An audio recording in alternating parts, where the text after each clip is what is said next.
Go. Hey everybody, Darren Yankee here with Echo Y Farms. Over the last couple months, we've been getting a lot of questions on our virtual fence that we put on back in August. As you can see, we have these orange collars on the cattle. They have a solar panel on there, keep the battery charged in the collar. That creates a fence so the cattle don't eat under the grass. So we got the system. We didn't know how often we'd be moving the cattle. We were moving once a day without the virtual fence and just using poly wire. But currently we're in December 3rd today, and we're moving the cattle 6 times per day. Now this has saved us a lot of time having the virtual fence, especially since we're moving 6 times per day now. But as you can see behind me here, you can see that line, pretty defined line in that tall grass. And that's the virtual fence. It's up here right now. There's tall grass behind me. We moved in here an hour and a half ago into this piece we're standing in. So we're getting really good pasture utilization by moving these cattle in very thin lots as we go here. They are going back through the existing pasture that they already grazed to get back to their water source. Since we are in the dormant season here in Wisconsin, the ground is froze right now and the grass is not growing, obviously. So it's fine for them to go through back to their winter water location where we have a cup that won't freeze for them. But you just see down on the ground here, there is some material left, and by the morning there'll be some out here, but we're probably getting 90% utilization out of these pastures. This pasture in particular was not grazed during the 2024 growing season, so this is the first time this pasture has been grazed in the last year and a half probably. So it was well-rested pasture, and the collars have helped us implement that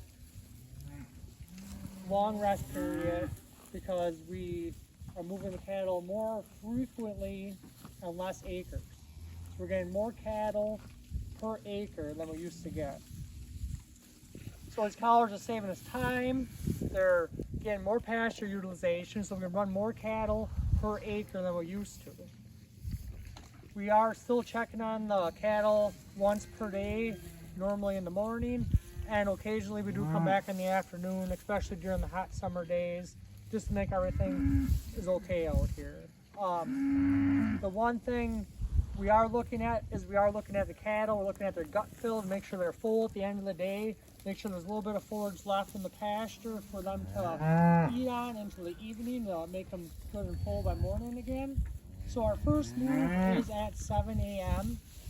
and then 2 hours thereafter until 5 p.m. So between 7 and 5 p.m. they're moving every 2 hours. And then nobody gets moved until 7 a.m. the next day.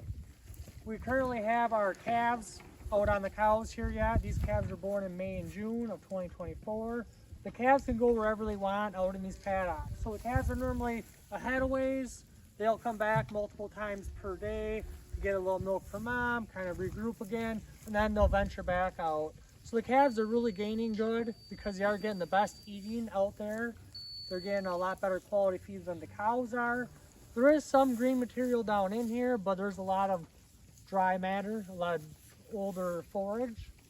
So the cows are doing really well.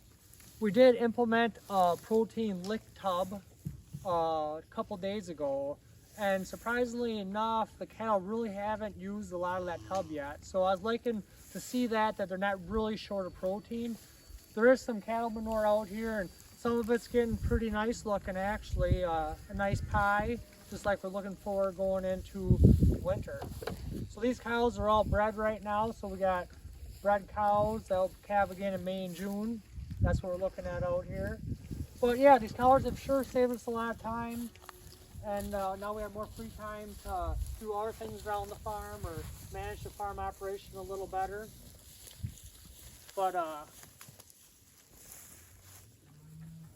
the collars are sure time saver, and they work really well. We were pretty hesitant when we got them how well they'd work in really narrow paddocks. The cattle are always hitting that virtual fence all the time because they're always pushing that fence ahead. So in order to find new pasture, they have to be pushing that fence and hitting that boundary line. And then all once that boundary line will move, and then once the cattle will realize that, and they'll just kind of move ahead to the new grass.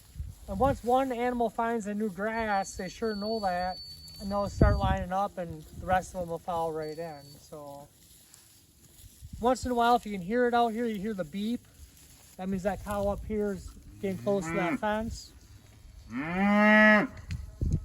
Just hear it again. I don't know if you guys could or not, but pretty slick system and well worth the money, in my opinion, to get these collars. So, well, thanks a lot for watching tonight, and we will get another video up here hopefully soon.